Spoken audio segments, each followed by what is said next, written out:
Hello, welcome everyone. I'm your host Nathan, and welcome to the Nathan channel. If you are new, welcome. If you are not new, then welcome back.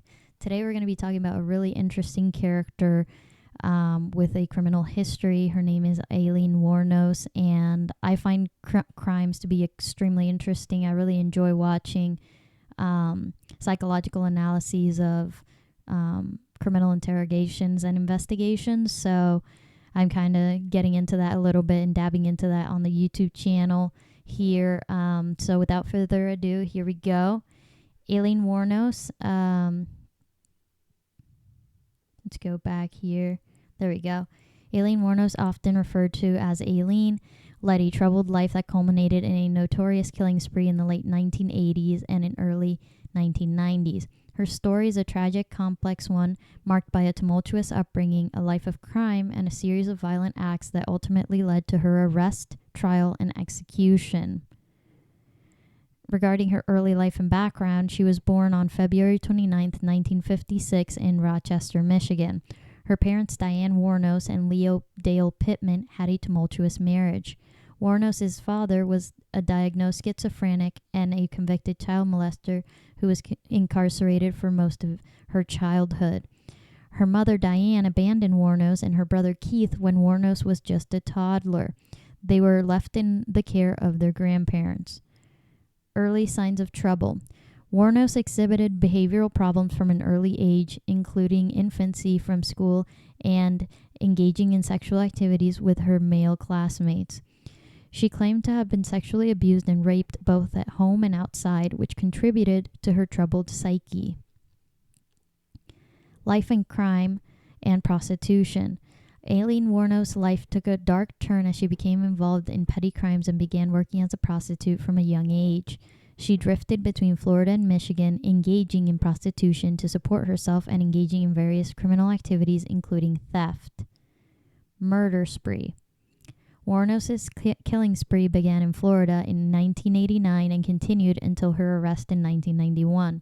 She targeted men whom she claimed had sexually assaulted or attempted to sexually assault her during her work as a prostitute. Wuornos shot and killed 7 men in total, leaving their bodies in remote locations. During her trials, she was represented by legal counsel, but her behavior in court was erratic and unpredictable. Wuornos claimed self-defense in each murder, but she was convicted of multiple counts of first-degree murder. Execution. Aileen Wuornos' legal battles continued for years with numerous appeals and challenges. Despite her troubled mental state and conscientious nature of her case, she was executed by lethal injection on October 9, 2002 at Florida State Prison. Wuornos' story is a tragic one, marked by a childhood filled with abuse, neglect, and trauma. While her actions were undeniably violent and criminal, her case raises complex questions about the intersection of mental illness, trauma, and criminal behavior. Her life and crimes continue to be a subject of interest, debate, and exploration in fields such as psychology, criminology, and the criminal justice system.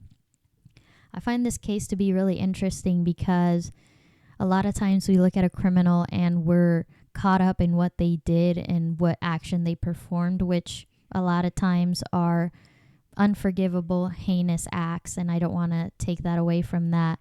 I just want to say that a lot of times, if not the majority of times, a lot of these criminals, they come from a background where they have a troubled psyche or they were abused themselves and they didn't receive the help they needed, and then they developed with that damaged brain, which then developed, further structures in the brain. It continues to grow that way and develop in such a way where it's now stuck in that fight or flight mode, or stuck in that defensive, offensive, erratic, aggressive state. And that's a lot of times why we get violent crimes. And I think it's quite fascinating. I want to bring more crime stories to this channel, and maybe we can even discuss them a little bit further and more in depth regarding psychology. And more specifically, I wish I could have taken this class in college. One of the classes that they offered was abnormal psychology. I have a minor in psych, but I didn't get to take that class. I wish I would have. I took a different one instead because I believe my schedule didn't work out, but it was a lot. It was really, really interesting, and I really wanted to take it, but maybe I can do some more reading. I've certainly read about it and will continue to do so, but maybe I can take some specific material and discuss it in this channel as well. If you found this video to be interesting and you're interested in more videos, make a comment down below. Tell me what you'd like to see or hear from this channel, and I would love to do that. So without further ado, I'll let you guys go, and I will see you guys in the next video. Remember to like, comment, share, and subscribe. All right, take care. Bye-bye.